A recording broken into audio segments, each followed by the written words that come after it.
Thank you all. Amen. Amen. All right, so let's get into Matters Arise, where we have many stories to share with you. You can share as well. That we are also active on all our socials. We are live on YouTube, so you can also get that and watch from there. So we're going to start off with the Finder, and the banner headlines comes the picture of the Minister for Information, Kojo Ponkomat, says impacts of mitigation measures unveiled in March. Assessments begins today, and you can find that on page. Remember that has to do with a 30% cut of expenditure, also cutting, as in the staff of or the government machinery, their expenses all are being cut by 30%, and then the fact that 50% of fuel allowance has been given to them will also be cut by cut off, and then the 100% will be cut off to 50%, and other things that was listed by the finance minister. So all these things, they said they're going to now have an assessment of it. How has it gone so far? What has been done so far? Where are we and where are we going with those mitigation measures that were put in place? So let's wait for that. Okay. Away from that, a National Road Safety Authority gives urban roads 60 days to fix non-functioning traffic lights. And this is quite it's becoming too many of it. I don't know why. Even just at the Flagstaff House. Oh. And yeah, Hong Kong President Nani Fie, Nima Junction, the light has been off for like more than a month now. And there's a school just next to that. So yeah. You can imagine kids. And you imagine the conversation we'll be having with Reverend Cyril Crab about traffic lights and how it's affecting kids, especially in those other core Kwashiman areas. Yes. And I think I read a story from him, Reverend Crab, that we have over 1,000 deaths recorded in just this 6 months. Yeah. Out of road crashes, and it's bad. So I don't know whose duty is it to fix the traffic lights, and they are looking quite unperturbed. I'm sure it's Ghana Highways. It falls under their jurisdiction because I don't know whether it's part of ECG's job to come and stand on the road and fix it, but I know it's supposed to be Ghana Highways. They fix the roads. So Mr. Mwakwata and your team, once again we are behind your door knocking and asking why the traffic lights still not fixed. We need an answer to that. So National Road Safety Authority is giving urban roads 60 days to fix non-functioning traffic lights. You can that's 2 months. Yeah, they should be able to do something about it. Do something 2 months, right? Away from that, there's a story as regards to the presidential jet, and Eugene Ayin has been speaking. Okojuto Ablakwa has been speaking, and Eugene is saying today that NDC denied Ghana bigger presidential jet. Well, I think we chanced upon the story. Let me see if I can quickly get that. Okay, so presidency slams Ablakwa again over allegations against Akufo-Addo's recent foreign trips. So the story that has been shared about Samokujuto Ablakwa, MP for Norton, and then ranking member for Foreign Affairs, says that and Akufo-Addo recently spent about $480,000, is it dollars or pounds, just for his travel. And he doesn't understand why that, because we've been complaining about tightening your budget and this and that, and still he's spending that amount of money and bathing in the air and all. Well, the story says the presidency says the member of parliament for Norton, Samuel Kujoto Ablakwa, criticisms against President Nana Akufo-Addo recent spending on air travel is aimed at causing public disaffection for the latter.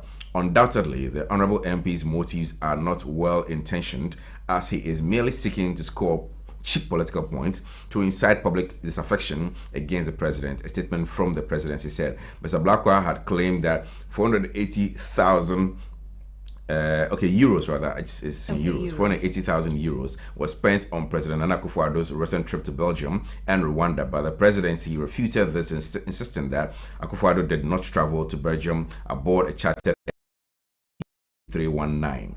The presidency also said President Akufo-Addo had Kigali because of flight cancellations. Mr. Ablakwa subsequently dismissed this explanation, saying they were irrelevant and unjustifiable. His response has compelled the presidency to issue another statement accusing Mr. Ablakwa of being insincere. It is said Mr. Ablakwa had failed to back his recent claims with evidence. Ordinarily, there would have been the need for a second response to a matter that has been dealt with conclusively. However, the determination of the Honourable Member of Parliament to shift the goalpost and run away conveniently from the statement he boldly made on Thursday, June 23, has necessitated this response.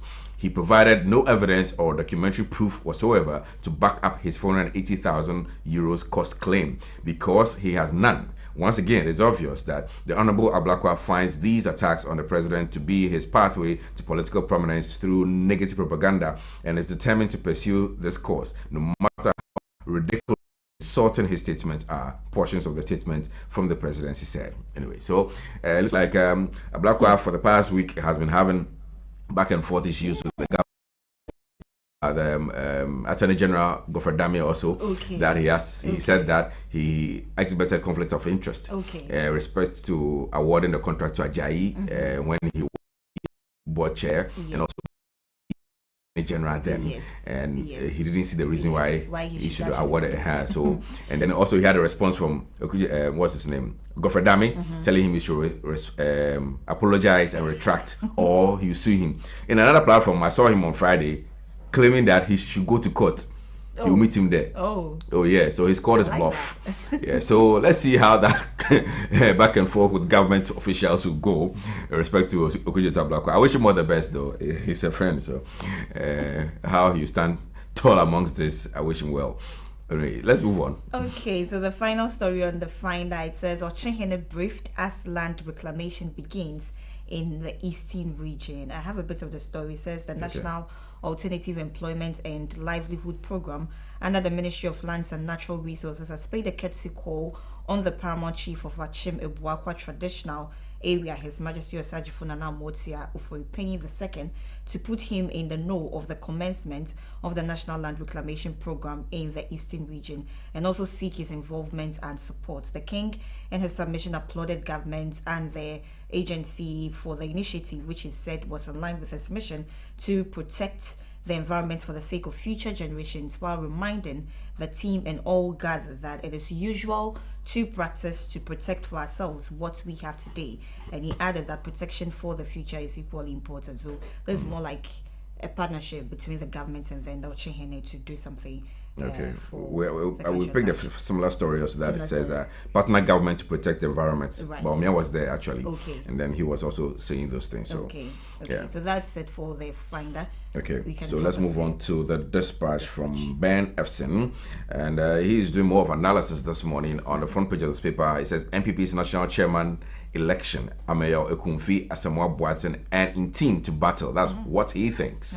His analysis, by the way. So he's thinking that these three are the top three out to of compete. The 7. The top Out of yeah. So these three. So Ameyo Ekunfi, Professor Ameyo Ekunfi is there. He was once time, I think, education minister during Kufuor's time, and then Asamoah Boateng is also in there. He was also one time a minister or something like that. But it's currently the SOE's board chair or something like that. Or and then we have Mr. Stephen Team also. So he thinks, according to Ben Epson, these three are likely to battle it out come July 15th to 17th, 2022 at Accra Sports Stadium. We'll be here to listen and see what's going to happen. Wish them all the best. Well, on the other stories, focus on Agric and Ashanti and Volta, and then he's putting the spotlight on the Ashanti and Volta region and see what Agric is doing over there. Page 5 and 7 has details. And then we have enough food supplies for schools, Buffer Stock Company. And it comes to the picture of Abdul Wahab, Buffer Stock Company CEO. Page 2 has details of the story. But we picked up a story earlier today too. I don't know, let me quickly look for that and then read that real quick, because they're promising us that their policies are going to put in place to help mitigate price hikes of food. So Buffer Stock Company to roll out policy to address hikes in food prices.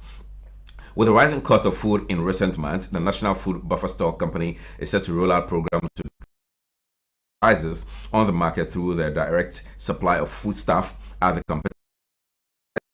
Program is part of measures to ensure that Ghanaians have access to food at affordable prices. Management of the company made this known when the Speaker of Parliament paid a surprise visit to the firm.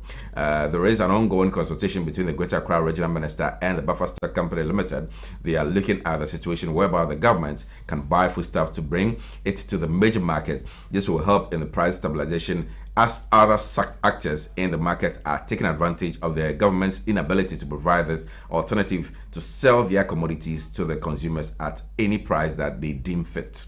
The National Food Buffer Stock Company recently indicated that it has enough supplies for schools, but is working to increase the stock levels. The CEO of the company, Hanan Abdul Wahab, had said, contrary to suggestions, the company is making impressive strides to store more food for latter distribution to schools. He said the challenges facing the company have to do with the food production that are imported. Efforts are being made to find locally produced alternatives. He gave this assurance after the Speaker of Parliament, Alban Bagman, paid a working visit with the company's challenges and the possible way Parliament can intervene. So that is the story with the Buffer Stock Company on the front page of the Dispatch. There says Albert Jumfor is wins with 41.9%. Wow. A job journalist, we have a new leader in the person of Mr. Jumfor, who accusations were running rife prior to the elections that his boss, Tobinko, was giving out or doling out money to some Western region journalists, asking them to vote for him because he has his interest at heart. And he being a corporate affairs manager of his company, it means also that he will be good and he help him in case one of his things that he was championing for, that is Albert Jumfor, was that he's going to mitigate the beatings and harassment and assault on journalists and all that. And so I was listening to some radio conversations over the weekend. There are a lot of radio stations and TV stations that do assessment of all the stories that went down. One of them was talking about some journalists were invited, senior journalists actually. One of them was like, since he won on the backdrop of his boss doling out money and all that, should somebody go to Tobinko to make an investigation as to issues happening in there, and they are assaulted? What would he do? What would he do? Because it's like your hands are tied now. And then on the flip side, there's another conversation he was churning out whilst he was talking to delegates in the other regions. I heard he was the only person who probably visited all the other regions, the 10 regions that GJ has footings in there. And one of the things he was talking about is that he's going to create an insurance for all journalists. Wow. And that was a good thing. But once again, somebody amongst the panelists that I was listening to was like, but his boss runs priority insurance. So Tobinko has priority insurance belongs to Tobinko. So if he's going to have an insurance for we journalists, obviously that means that everybody will have priority insurance. Wouldn't also be a conflict of interest somehow? Well, Mr. Jumfor, wish you all the best. Welcome back. Welcome. I didn't say not back. Welcome to the seat, the hot seat. I hear this is the first time we're having a journalist out of the public stations that we have. Either they are coming from GNA or the Broadcasting Corporation, GBC, and all those things. Now, somebody who is totally out of that range has occupied that position. We wish you all the best. And we hope that these issues about whatever happened prior to you being the president will be investigated if there is a need, and it will come clean to that effect. We all know that when it comes to elections, people dole out money. But here, some of them were giving some TNT just to come and vote. But if it's just TNT, they are yoyate. But wish you all the best. But I've actually been thinking about the man that resigned, if he's going to assume office or something. The chairman of the election committee. I've actually been thinking about it. He had to resign as a result of the issues that were emanating. And then now the same person has won the elections, and he's not the. So those are questions people are raising. So how come the same person who was being accused of having given money to certain people is now the president of the GJA? Does it speak well of the organization in the first place? Why did they to find out what exactly the truth or otherwise of the story before going? They swept it under the carpet, went ahead, did the election. Now he's won. So as to what is going to happen next, we don't know. So yeah, let's see. In the coming days, maybe somebody would have a strong case for investigations to happen. Remember, I feel money's issue has to do with one lady in graphic communications who came out strongly against what he's doing, that the fact that he's outlived his stay. and all that. Maybe she would come up again and then do something about whatever story we are hearing now. Okay. One person who is very excited about his win has to do with somebody posted on Facebook that I saw that, hey, June 4's win, is it a good omen or a bad omen? And then hearing comes Paul Adumatres. Hey, he's a good guy. Yeah, we should support him. Yeah. Why, he thinks he can recommend something to us. Okay, so I think that will do for the dispatch stories and portals. It says Akufo-Addo to commission refurbished Asumdre Park. The Atamels Institute, in partnership with the Coastal and the auspices of President Akufo-Addo, will be commissioning the refurbished Asumdre Park. The ceremony, which will be held at the park in Osu, Accra, is slated for Sunday 2022. And the commissioning comes unveiling of a tombstone for the late President of the Republic, John Fifi Atamels, whose grave is sheltered in the Asumdre Park. The event comes years after situational reports were filed about the resting place of the late statesman.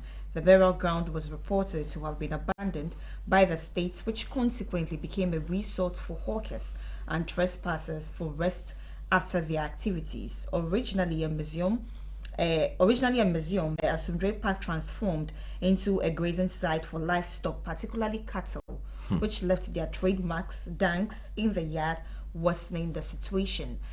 These phenomena were attributed to a lack of security deployment to the area to protect the site from invaders, coupled with the breakdown of some parts of the fencing.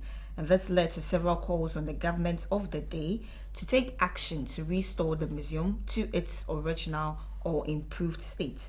It was nonetheless spearheaded by the Atamels Institute, which is overseen by Samuel Koku Anyidohu, the Chief Executive Officer of the organization. Meanwhile, the event marking the commissioning and unveiling is strictly by invitation, and attendees would be expected to be adorned with their white attires. So this is slated for Sunday, 24th of July 2022, almost a month from now. Yeah. Because as I speak, the president is out of the country. He's going to Portugal. And I'm happy for what's his name, Kuku Anyido. He was sacked from NDC not too long ago, and he's been championing this thing to happen. And I remember I mentioned some time ago that I went to the castle area and I saw that they were working on the Asumdre Park. Some walls have been erected, so you don't see whilst you are driving through the castle area that the walls have been erected, so you have to go through some entrance before you can see what is happening in there. And it's a good thing. We've all been complaining about the fact that when it has to do with the previous administration's work, the current administration doesn't want to help and support it and make it better, that kind of thing.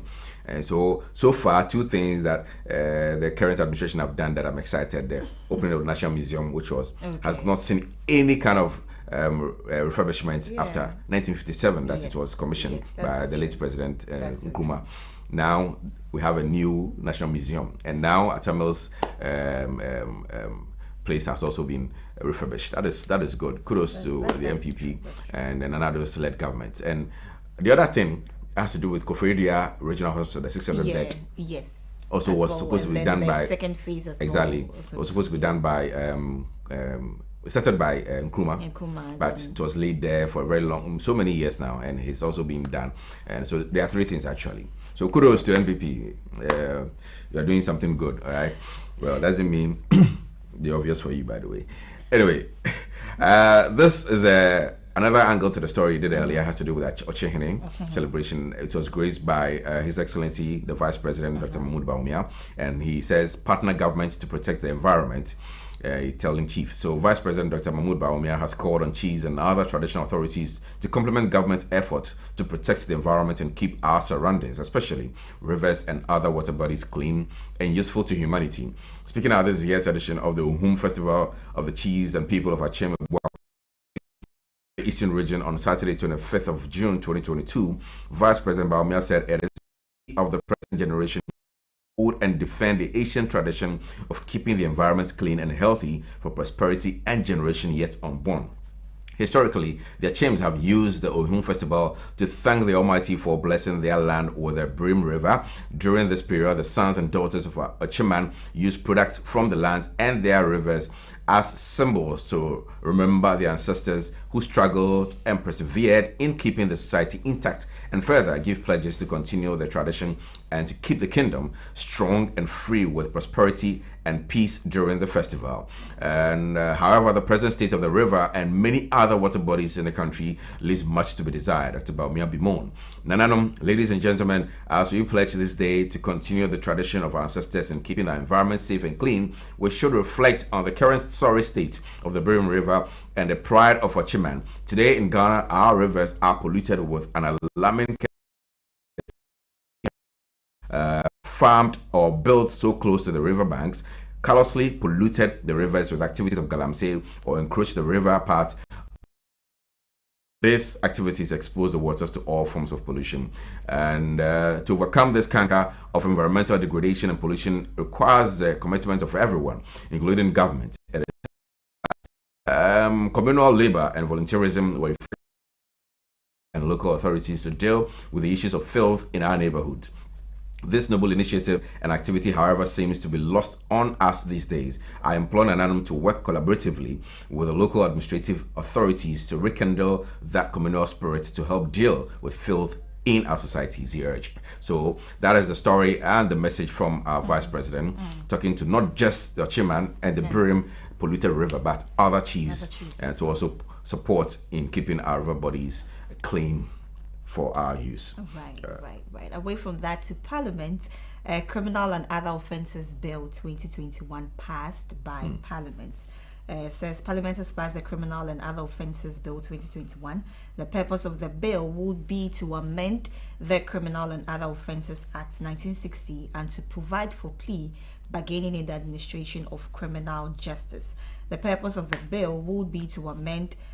Okay, it comes out to say Act 30, originally enacted as the Criminal Procedure Code, came into force on January 12, 1961. Moving the motion for the third reading on the floor of Parliament on Friday, Mr. Godfrey Dami, Attorney General and the Minister for Justice, told Parliament that it was the first time the plea bargaining arrangements were comprehensively being introduced in Ghana's criminal jurisprudence. It comes out to say, in quotes, Mr. Speaker, if indeed we are proceeding on this experiment for the first time as a nation, there is a need for us to tread cautiously. Mr. Speaker, before the preparation of this bill, there were wide stakeholder consultations, and the preponderance of views was to the effect that there ought to be an exception to plea bargaining agreements. We ought to strike certain exceptions to plea bargaining negotiations. Mr. Dami said those exceptions needed to be informed by strong policy considerations of the interests of the nation and the revulsion of the public for certain classes of offences, including violent crimes, sexual offences, and offences that generally the nation appeals, and that was why violence was involved in elections. Mr. Andrew Isiama Bosiako, the second Deputy Speaker of Parliament, presiding over the proceedings, took a voice note for the passage of the bill into law by Parliament. It says, for the expectation of the bill, therefore, to amend Act 30 to specifically recognize plea bargaining to apply to all offences except the offences of treason and high treason. It's been so many years, 1961.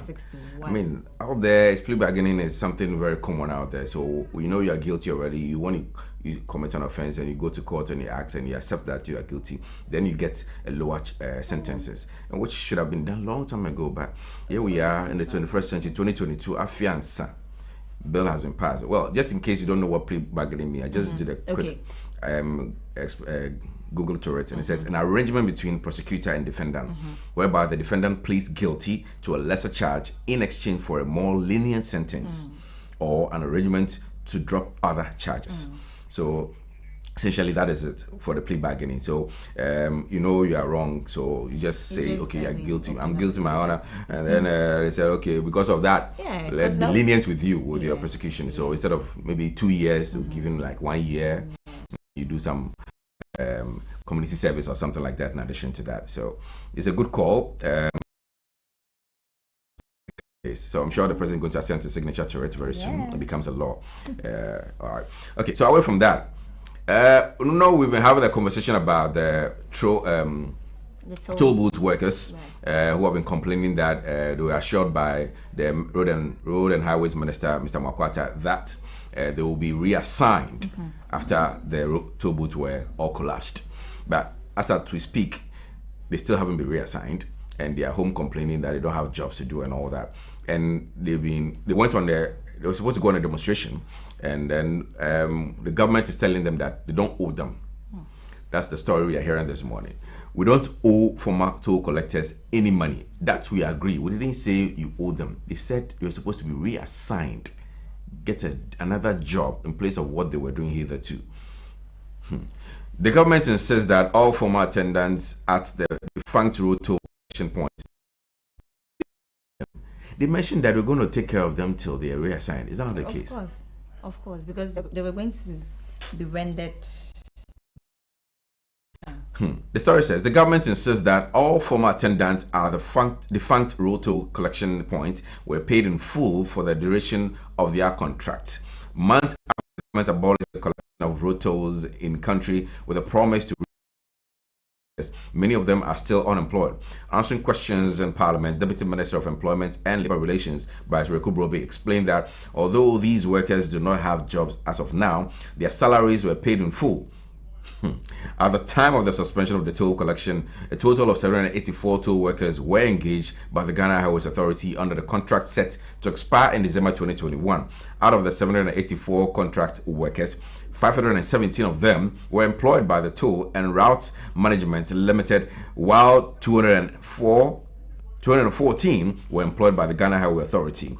As part of the measures to cushion the affected workers, government paid their salaries for the remaining time of their contract, that is November and December 2021. The toll workers were relieved of their jobs following the directive by the government in November 2021 to suspend the collection of the tolls on roads and bridges in the country. On the back of this, the government promised to pay affected workers until they are reassigned. Please pay attention to that part. I'll read that part again. It says, on the back of this, the government promised to pay affected workers until they are reassigned. However, the workers say they are yet to be trained and reassigned to the jobs, and also have not been paid so far after December payment. So you let them quit their jobs in November, and you pay them November salary and then that of December. And then from December till now, it's been 6 months down the line. Not a penny has been given to them. You come out to say that you don't owe them. Who told them they're going to be paid till they are reassigned? Mr. Makwata said it too. They're going to be paid till they are reassigned. So when they are claiming that they've not been paid for the past 6 months, and they are jobless, and they are having harsh conditions of life, especially in these times, and you're telling them that you don't owe them. 2024 is just around the corner. Go and ask them to vote for you. Let's move on. Okay, there's another story on Agenda 111. It says some Agenda 111 hospitals have reached roof level, and this is from the Member of Parliament for Old Tafo, Vincent Eko Asafua. He revealed that some hospitals under the ongoing Agenda 111 project have reached the lintel level. He said this on an interview while contributing to a discussion on the breakdown of COVID funds utilization given by the Finance Minister in Parliament last week. He said that an amount of 700 million Ghana cedis has been released for the projects, and he says in quotes, "I can tell you that a number of the hospitals have reached lintel level." He further said, when asked to mention the areas where the project has reached roofing level, that it can't also be that 2 years down the line nothing has been done about it. The Agenda 111 project was initiated by the Akufo-Addo administration to build hospitals across the country. Regarding the COVID fund spending, the finance minister told Parliament that the government was prudent with resources to help protect lives and safeguard jobs. He said every penny mobilized was used judiciously to enhance the country's ability to contain the pandemic. He also described the pandemic as the biggest shock to have hit the economy so far, hence the decision by the country to deploy all available resources to contain the effects on lives and businesses. He was quizzed about telling us exactly where those buildings able to explain, and then went all round to talk about COVID and other things. Of which they clap for yourself. You're doing very well. Keep it up. You scored A plus. Anyways, away from that, let's turn attention to the police service. Police are in court against Arise Ghana June 28th planned demo, and they've issued a letter to that effect also, which we'll get into. But a bit of the story says the police have filed a case in court against the planned demonstration by pressure group Arise Ghana due to a disagreement on the time frame and also the location. The police explained in a statement issued on Sunday, June 26th, that was yesterday, that in the interest of the public order and safety, they entreated the organizers to reconsider the time frame and start the demonstration early in the day and end before night falls. But due to the lack of agreement between the police and organizers on the time of the demonstration and location for their the police have to submit the process to the court for a determination. This was duly communicated by 2022. The case has since been filed at the court and hearing is scheduled for today, June 27, 2022. The groups plan to start of demonstration on 28th of June 2022, starting interchange of Brassport and end at the frontage seat of government. We shall move through to Nima Police Station Street to Akweje interchange and at the frontage of the Jubilee House, where we will picket until 10 p.m. The statement issued by the group earlier said. But they said, according to the police, that this cannot happen. Well, with respect to that, the police have put out a notice that was yesterday. It's dated 26th of June 2022. And the title is Police Statement on Arise Ghana's Intended Demonstration. They have about 9-point issues that they are addressing. So the first one says, a group calling itself Arise Ghana notified the police of its intention to hold a demonstration in Accra for 2 continuous days and for its members to also picket in front of the Jubilee House during the night. 2. The police invited the organizers to a meeting to discuss the demonstration. 3. Following a series of meetings, Arise Ghana informed the police in a letter dated June 8, 2022 that instead of 2 continuous days, demonstrations will start for the first day at 3 p.m. and at 10 p.m. and resume the next day. 4. The police, in a letter dated June 13, 2022, responded and urged in order to adequately ensure the safety of the demonstrators and other members of the public, the demonstrations should not travel into the night. 5. Therefore, in the interest of the public order and safety, we entreated the organizers to reconsider their time frame and start a demonstration early in the day and end before night falls. 6. On June 22, 2022, the police received a verbal response from the organizers to the effect that they are unable to change the time of the demonstration. 7. Due to the lack of agreement between the police and organizers on the time for the demonstration and location for their planned picketing, the police have had no option but to submit the process to the court for the determination. This was duly communicated to Arise Ghana in a letter on June 22, 2022.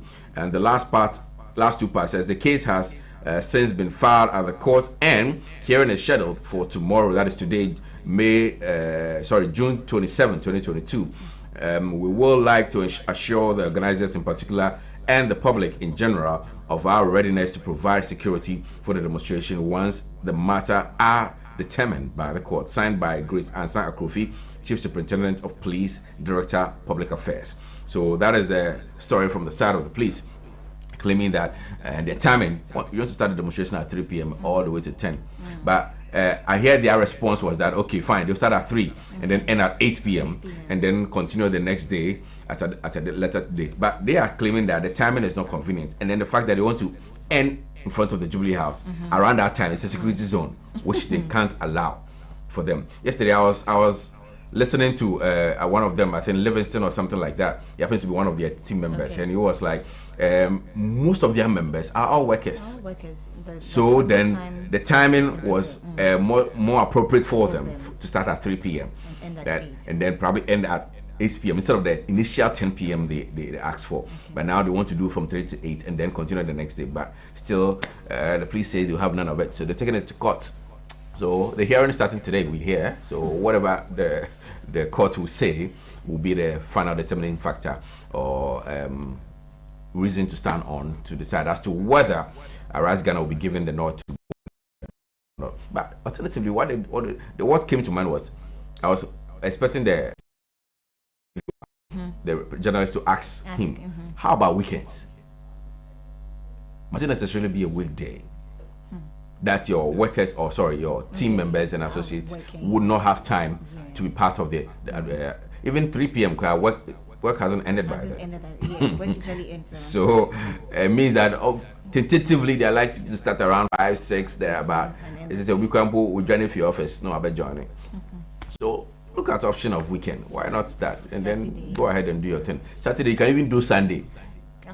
Yeah, you can decide not to go to church Saturday and Sunday. You can do that and then get your concerns addressed. But then again, for the intention of wanting to meet at the Jubilee House and then lay their petition, Saturday and Sunday would be convenient because they will not be working probably. Yeah. So anyways, let's see what the court will say at the end of the day. Okay, let's continue with the story here.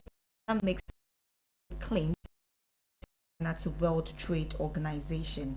The World Trade Organization, in a trade policy review summary report published in May 2022, noted the newly established Ghana International Trade Commission made recommendations for the implementation of anti-dumping measures against aluminium coils originating or imported from China. Review, Ghana has for the first time adopted trade remedies legislation. It's made several notifications to the World Trade Organization, which were reviewed in 2022. The newly established Ghana International Trade Commission has recommended the implementation of an anti-dumping measure against aluminium coils and circles originating in or imported from China, and several anti-dumping investigations are ongoing, according to the summary report. Aside the anti-dumping claims made against China, was also a traffic trade concern raised concerning the country's automotive safety standards to the World Trade Organization. The Ghana International Trade Commission in 2022 ruled that aluminium coils and circles from China are being dumped onto the Ghanaian domestic markets, causing material injury and a threat of material injury to the Ghanaian industry. That is the story. Anyway, so maybe it's going to mitigate against anything they think is okay. They come and dump it here in Africa for us. Old fridges. I mean, it's not even China alone. We keep buying grills, old clothing, old blankets, old mattresses. In here, we go my say it's a black man there. And for the we should be an we used to be a wow. That dana. Anyways, so I mentioned the fact that over the weekend we had to bury my stepmother. Yeah. And then in the conversation, when we finished the Saturday, we decided to come to where she resides, and then the family members were seated having a conversation about our roots and all those things, and the elderly ones started telling us histories and all that. I discovered that Charlie Hstv Wow. People have taken all over, and nobody, the documents come, they can't even find it to even go ahead and then take the land that belongs to us. So squatters have taken all over, and now they are now landlords belonging to them. Hence, I took this story. The moment I saw the story, I said, no, we need to talk about it. So a squatter can claim ownership of your land after 10 years. This is serious. I mean, I actually saw this. And they said, I saw this trending some time ago, and I decided to also go into the story. And then I realized that according to the lawyer, what you have to do is that you let that person pay, even if it's a city. Once you have the receipts that the person is paying, that the person knows that once he's paying money to you as a landowner, then it doesn't belong to him or her. You get it. But once you let them be owned, and there's nothing like exchange of monies, no receipts, evidence that you are paying me something, even if it's a CD. But once there's nothing there should be some like sort that, of payment to show that he's I am renting the the place, landowner, not you are on for me, taking care of it. But once there's nothing like that, I think that was what I even saw was 12 years, but this is saying 10 years. What I saw was 12 years. So once it happens like my that, grandmother's land be also for big buy or in China, man, I think 2 plots. And He started a church. Started a church because now the land, the pastor has taken over the land as if it's his. At Russia or Russia here. Anyway, the story says that the Director General of the Internal Audit Agency, Dr. Eric Odru Osai, has stated that the laws of Ghana allow squatters to claim ownership of lands that they have stayed on for some time. If landowners fail to develop their land within 10 years and also fail to someone to stay on it and look after it for them. Unlawful residents on the land have the right to claim ownership of the land. In an interview, the Director General of IAA said that this right of squatters is the adverse possession doctrine which the laws of the country allow. Who made that law? Who in his own we need a review of the like sane mind made that law? Yes. Just say me misika ato asase. Menyesika and develop it within that 10 years. Because it could be anything. I could be laid off from work for a very long time, not getting a job or something, so I'm unable to develop.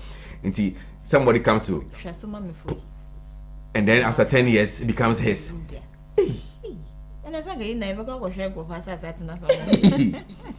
Well, quoting him says, if you allow somebody to live on the land, while the person is on the land and the person is looking after the land for you, the person can claim ownership. That is the adverse doctrine. If you have a land and you want to develop it within 10 years, why won't you develop it? In fact, when you are buying the land in the indenture period of time, you have to develop it. If you have the right to re-entry. Charlie, this law, yeah. The law of immovable possession requires that there is an adverse possession clause, and it means if you put somebody on the land, a squatter, occasional, you will have to tip him or give him some, or give him someone. If you pay him, that is a squatter, then he is your staff to look after the land for you. Okay, so he's on the land. You're supposed to be giving him some sort of money to be taking care of it. I think I don't know where exactly. That's like a reverse to what you said. I don't know where this law is drawing inspiration from, but I'm looking at it like common sense. We live in a society, and then you are taking care of my land. Maybe something happens. I'm not around. I'm the landowner. I'm not around. You are taking care of it. Maybe the place is waterlogged. You get a trip of sand. You clean the place. Something happens. You clean the place. Landlords come in, pay this, pay that. You do all that, and then I don't come in. And then years later, once you have developed the place, I come in and say that the land is mine. I don't know if the law is drawing inspiration from that aspect. It's more like I have cheated you at the end, because you get. I get you. You can imagine the amount of money you invest in just protecting the land. It could actually even be more than how much I bought the land. So I don't know if that is what the law is trying to talk about. Maybe.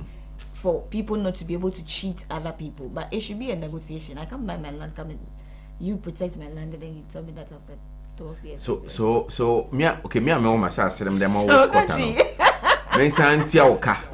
for taking care of my land for me. It's so stressful because imagine nipani in Niswa and can be obiafa. Let's look at it from that angle. So ask what an aunt nasa so I'm give it a sense of like okay. You can imagine somebody can take a bite. Even so I'm supposed to be paying. But there could be some arrangements where you also know that I'm doing a favor. Exactly. So I don't need to pay you. That is why it's supposed to be more like a dialogue between the two of us. Okay, at the end of the month, I'm giving you this. You're also protecting the land. Something. But not me losing it entirely to you just because you were on the land. Charlie. It's funny. This is quite bizarre to me. Anyways, that is the story. It was quite to squatters and landowners. So if you have a land, you bought a land for the past 10 years, you don't have somebody stationed on it, please, you need to just go. Maybe you do some concreting and fencing, and then find some money, put some gates on it, and then lock it up. Else, if you give it to squatters and after 10 years you're unable to do anything about it, I mean, imagine somebody who bought a land just around the time that the banking cleaning thing happened, and then he loses his job, and for some years he's unable to find a job, and it inches up to 10 years. Maybe or the 5 years they try, and then the next 5 years he's unable to secure a job to even the job he secured is not his hand to mouth. It's not enough to even go and develop anything. And after 10 years now, so be a quarter such as our fast as it's of course 19 or I know. There should be a real look at this thing. Yeah. Anyways, we'll have some legal brains educate us more on this so that we'll share with you also. Education has to be intensified because a lot of people may end up losing their lands. True. Okay, because people have this perception of my property, it's just there. Okay, now let's touch on the very last story we have here. It says Tema Court finds pub manager for sale of expired drinks. I don't know what's happening to this food.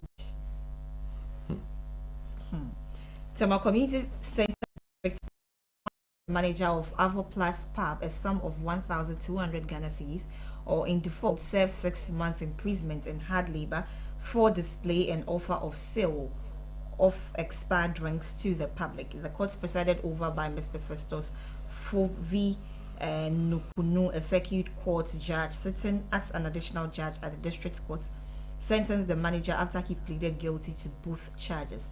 The prosecution, led by Mr. Isa Al Hassan, told the court that the accused operating a drinking pub at Ajay Kujo near Tema in the Greater Accra region. He said on 18th August 2021, a team of environmental health officers inspected the accused person's trade premises, and it was detected that he had displayed and offered for sale expired drinks at the time of inspection. The prosecution explained that the expired products displayed were Star Beer with the expiry date of 2021 and aloe vera drinks with the expiry date of June 1st, 2021. The environmental some of the drinks were in the fridge at the time of the inspection. The prosecution said the accused was in breach of law for preparing and offering adult to the public and failure to obtain a medical health certificate permit at the time of inspection. The accused admitted the offense and a statutory notice was served on him, but he failed to comply. The court summons was applied for and served on the accused to appear before the court, leading to a subsequent trial and conviction. Interesting. The fact that this is deliberate is what saddens people do it deliberately. Yeah. People do it on deliberately. I heard of a story where even these shopping malls people, when their products expire, they will use methylated spirits with cotton, and then they will clean it so that when you even grab it, you don't even see the expiry date on it, and then they'll put it back on the shelf. You go and buy it and then go and eat it, It's a very saddest thing, but I hope this man is brought to book. But let me say shout out to BET went down last night, and Ghana. I hardly heard anything about it. Also because we're not nominated for anything. So Fireboy got on the stage. He was actually nominated for Best International, but he didn't win. But it went to another Nigerian, Thames. Okay. She won, and then she actually grabbed 2 awards because the best collaboration, for the first time a Nigerian song won best collaboration music on BET. It has to do with a song from Wizkid, and he featured Thames first, and then later on did another feature with Justin Bieber, and that song won the best collaboration. So Thames won 2 awards that night. Wizkid won 1, and then Fireboy was on stage. Ghana, Naren. We weren't even nominated, my Naren. We didn't even talk about it, but it's trending on Twitter, by the way, so you can go check it out. We'll do well next time. Yeah, kakrakra. All right, so it's a wrap on Matters Horizon. We'll take a quick turn. When we come back, Precious Azuma will be here with all the details in the world of sports, and then we'll come back again to do the conversation that we mentioned earlier with respect to how you take care of 0 to 1 year old babies and how you bathe them, how you feed them, and all that. So stick around. There's more right here on Healthy Morning. We'll be right back.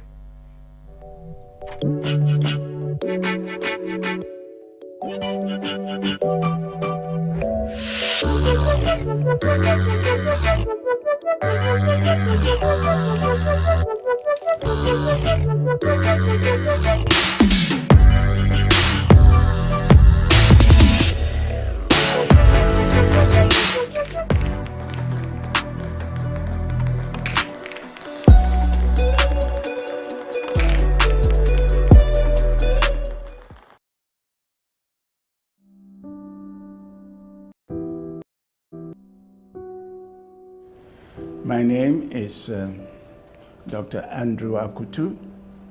I'm the Managing Director of Hstv Funeral Homes. Hstv Funeral Homes was established to provide modern, state-of-the-art and comprehensive funeral services. If a family lost a loved one, everything became a do-it-yourself affair. But Hstv Funeral Homes was established so that everything that has to do with the funeral, from the time a person dies until they are buried, can be made available in one place. And at all time, to the importance of treating the body of the deceased with the utmost respect and dignity. Hstv Funeral Homes provides any and all services that have to do with funerals. Hstv Funeral Homes will recover the body from wherever the death occurred, embalm the body using the most modern techniques. We will keep the body or store the body in our state-of-the-art refrigeration system for as long as the family desires. Nearer the time of the funeral, we will prepare and dress the body up for the funeral. We provide transportation, namely ambulances and hearses, to convey the body from one place to the other as the family may wish. We also provide on our premises the services of chapel. The services can be conducted. We also have the only modern crematory in Ghana. Services not only Ghana but also Côte d'Ivoire. We also have a cemetery, one of the only two privately managed in Accra at the moment. Literally, is one telephone call and perhaps 2 visits to our premises for everything to do with the funeral to be arranged for. There are several funeral plans on the market. Most of them are based on the premise that when the insured person passes away, the insurance company will pay an agreed sum of money to the bereaved family. Often enough, the sum paid to the family may not be sufficient to cover the basic needs the family requires. That is where the Prudential Dignity Plan comes into its own and is significantly different, because what the Prudential Dignity Plan ensures are the services that will be required, so that it does not matter whether 5 years or 10 years after the insurance was taken, those services will be provided regardless of the fact that the costs may have gone up. Once you are insured, your services are covered. It doesn't matter how long before the death occurs. Dignity Farewell Plan from Prudential Life Insurance, in partnership with Hstv Funeral Homes, is providing families with over a decade of experience and peace of mind when it comes to saying goodbye to your loved ones.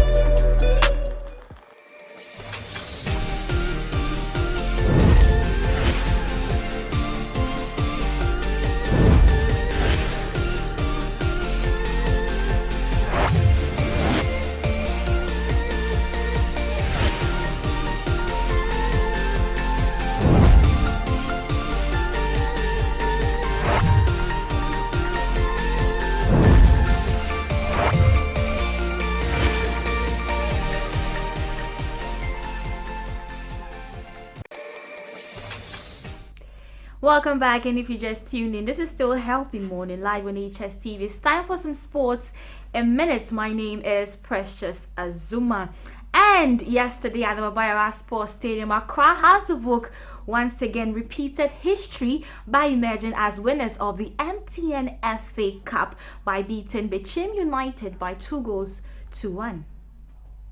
Welcome to the Babayara Sports Stadium in Kumasi. It's the finals of the MTN FA Cup for season 20 League.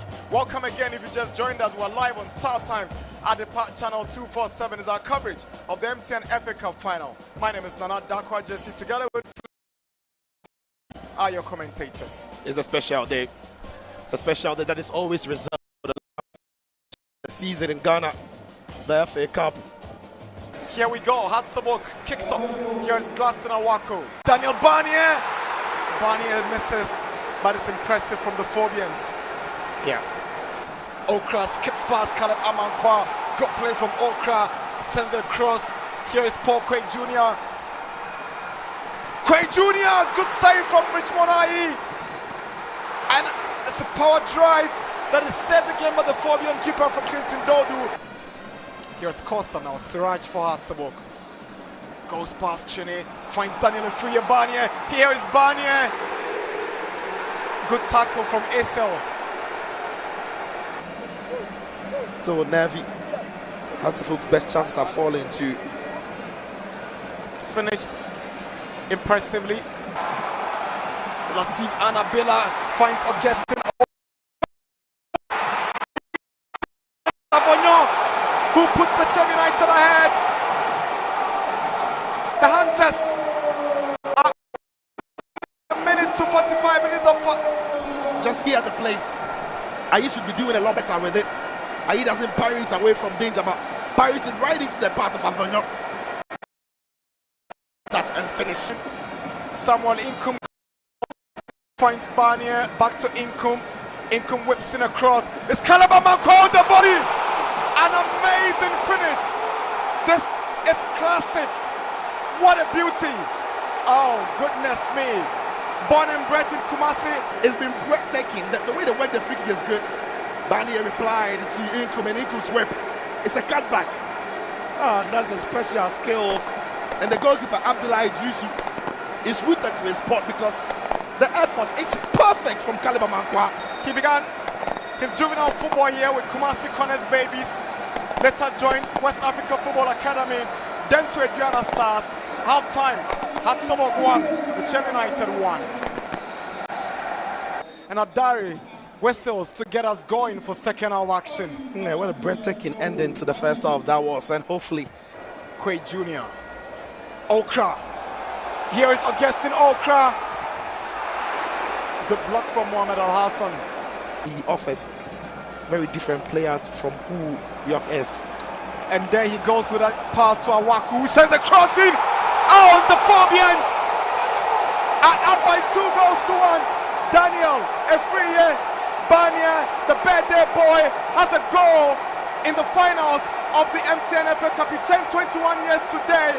Barnier's run again, intelligent, into the near side, and Awaku is not crossing it. He's actually passing it into Barnier.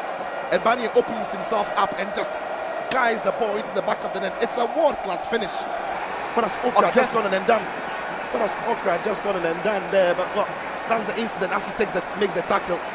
The way he does here, with all the experience he's got, God, there's no way he can do that. Okra, the referee, the card is coming out. It's a red card, he deserves it. Now, he scores Bechem United. Phone lights on. Yeah, it's beautiful. Yeah, they're creating the... Oh, it's Abdul Karim. Abdul Karim swings the ball in a circle, force header, and it goes over for a goal kick. Ayi was completely beaten. But they recycle the ball back, and Ayi, if he's going to step off his line, he has to be sure he's arriving and reaching it. He's not reaching the ball. So lucky that that header from Aseko for is not low enough. Adari whistles, and Hstv have reclaimed the MTN FA Cup, the one last season. So, Bechem United, we're expecting to win the MTN FA Cup. I mean, 6 years, easy enough for, but still they weren't able to win, unfortunately. But Hstv once again did their trick by winning that particular match. However, after that match, a lot of things happened at the Baba Yara Sports Stadium. Let's have a look.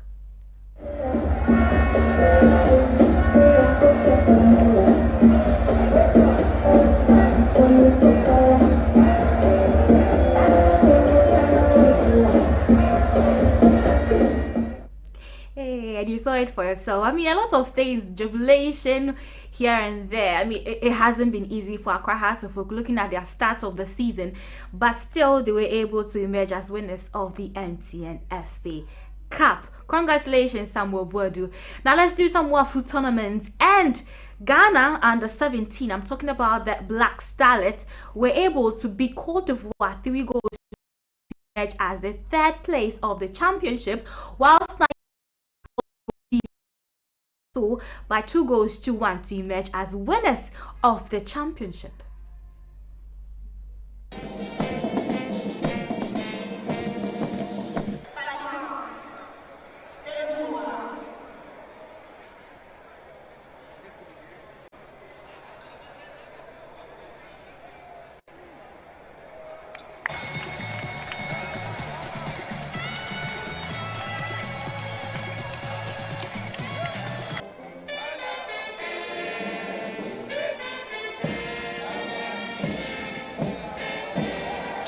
That's the national anthem of Burkina Faso.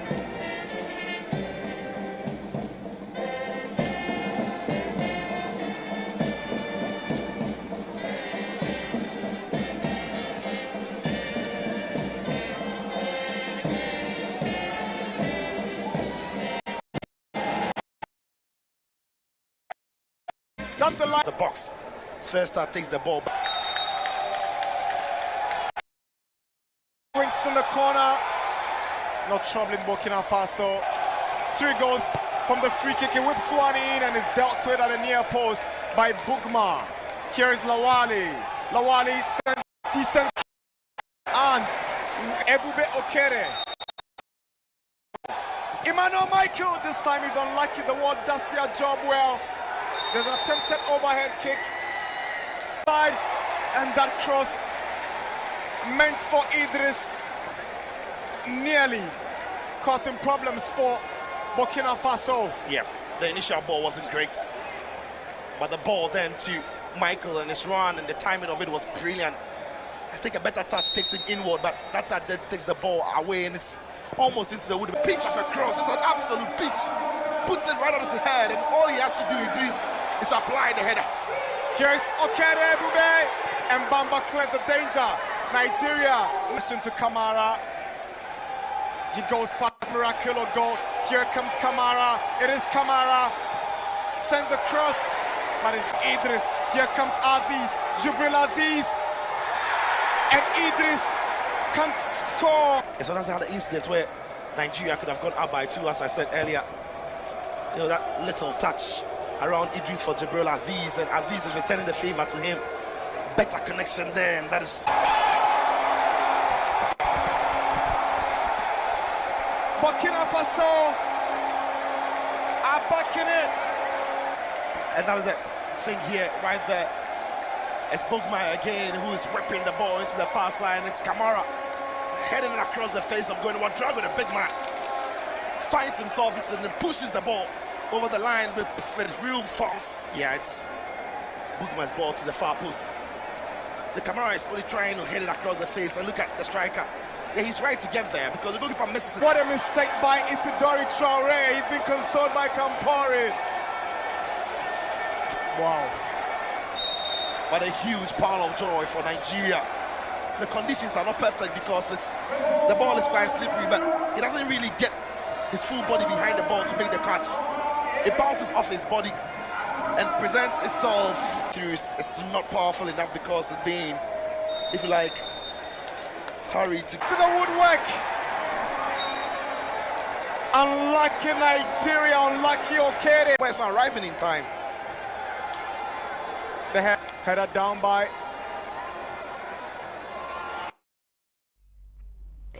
So a big congratulations going to the Golden Eaglets for winning that particular championship. However, Captain Jonathan Mensah returned to action for Columbus Crew on Saturday 25th June after an injury scare on international duty early this month. Mensah lasted the entire duration as the crew battled to draw 0-0 at Rose Lake. The entire centre-back suffered concussion where he clashed with a Central African Republic player and had to be rushed to the hospital in Angola. He returned to camp the following day but missed the trip to Japan to feature in the Caribbean Cup tournament. Now let's proceed to the Women Premier League, and the GFA, I'm talking about the Ghana Football Association, has brought out the exact dates that next season will kick off. And according to GFA, the competition will officially start on the weekend of Friday, October 30th, 2022 across the northern and southern zones. This follows approval of the plan for the 2022 to 23 football season by the Executive Council of the Ghana Football Association. The Women's Premier League fixtures for the upcoming season is scheduled to be released by Tuesday, August 30th, 2022 to enable club prepare adequately for the season. Now let's do some European stories. And Gabriel Jesus agrees Arsenal contract ahead of 45 million euro transfer, and the Manchester City striker is poised to complete his switch from the Etihad to the Emirates as Mikel Arteta lands his #1 centre forward this summer.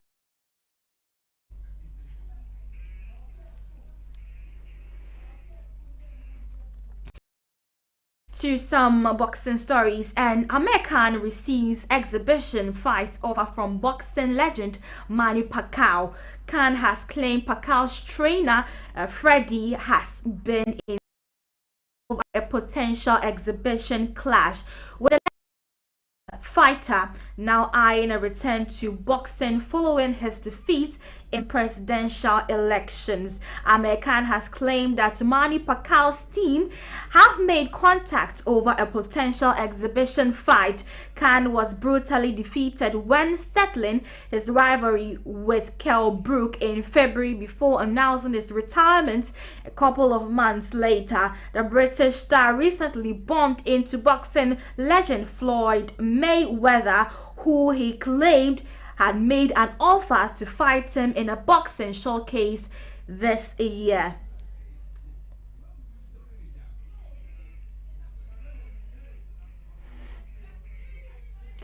Now let's wrap up with some tennis updates. And Novak Djokovic and Rafael Nadal headline the title chase at Wimbledon, where 8-time champion Roger Federer, the world's top 2 players and cherished ranking points, would all be missing. Djokovic is bidding for a 7th title at the All England club, where we're hoping to see the best of this one as well.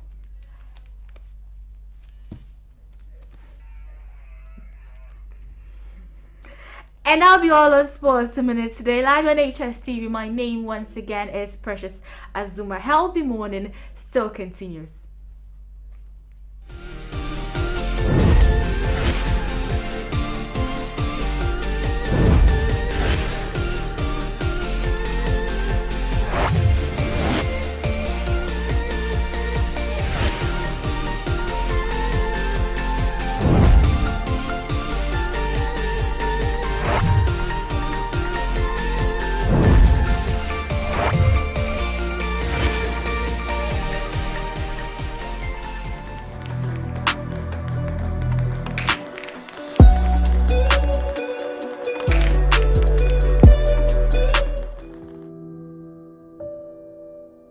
My name is Dr. Andrew Akutu.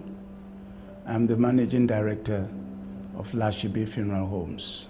Hstv Funeral Homes was established to provide modern, state-of-the-art and comprehensive funeral services. If a family lost a loved one, everything became a do-it-yourself affair. But Hstv Funeral Homes was established so that everything that has to do with the funeral, from the time a person dies until they are buried, can all be done and made available in one place. And at all times, to emphasize the importance of treating the body of the deceased with the utmost respect and dignity.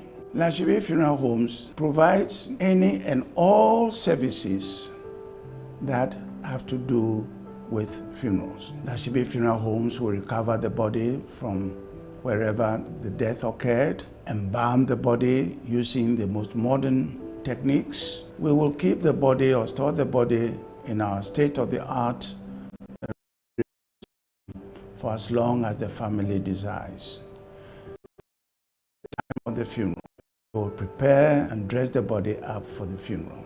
We provide transportation, namely ambulances and hearses, to convey the body from one place to the other as the family may wish.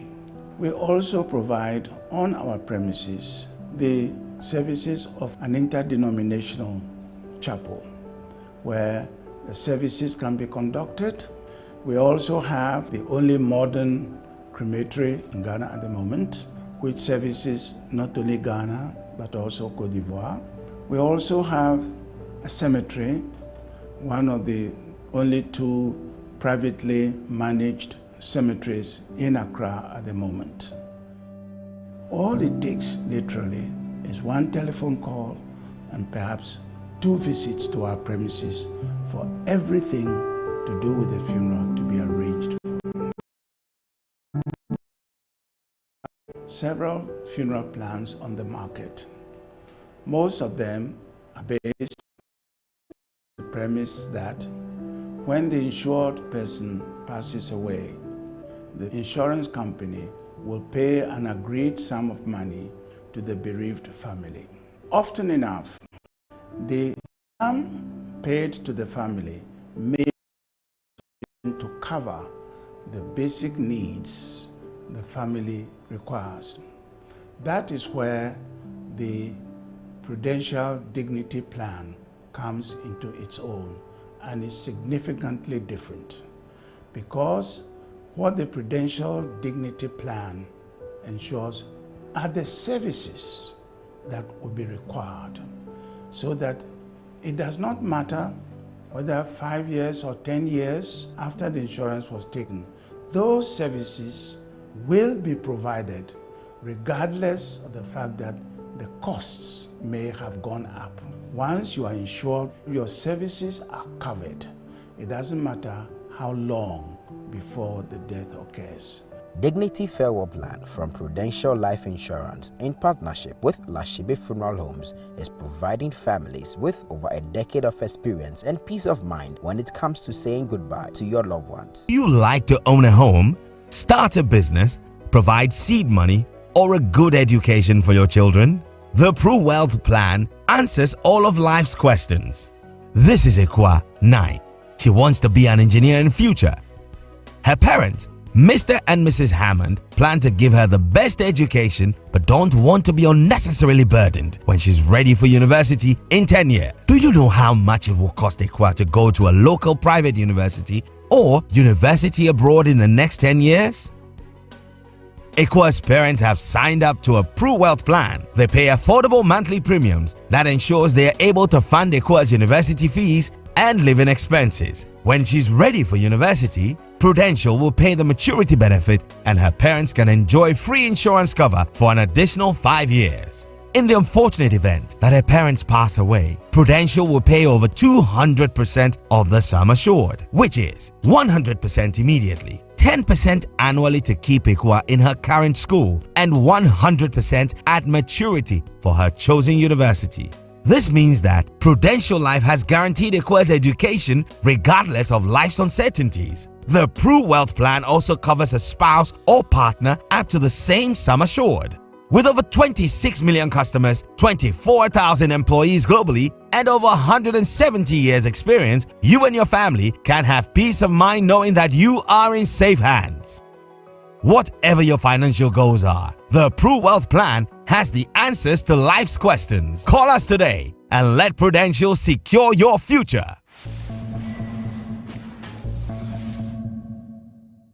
Hi, my name's Maria and I'm a doctor. In my line of work, first aid can be the difference between life and death. But you don't have to be a professional to save a life.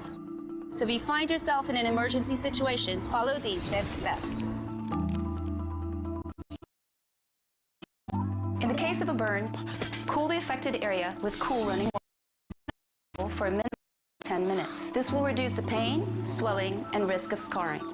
Do not use ice or ice water.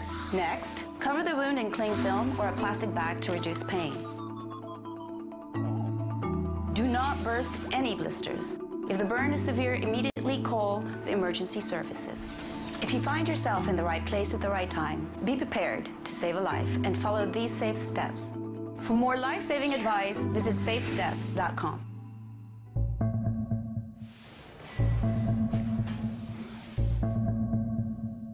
Hi, my name is Suji and I'm a paramedic. In my line of work, first aid can be the difference between life and death. But you don't have to be a professional to save a life. So if you find yourself in an emergency situation, follow these safe steps. In case of severe bleeding, call the emergency services immediately. Protect your hands and apply to the wound. don't remove it. Instead, apply pressure around the injury. Then lie down and raise the affected area above the heart to slow blood flow. Keep them warm and wait for help to arrive. If you find yourself in the right place at the right time, be prepared to follow these safe steps. For more life-saving advice, come.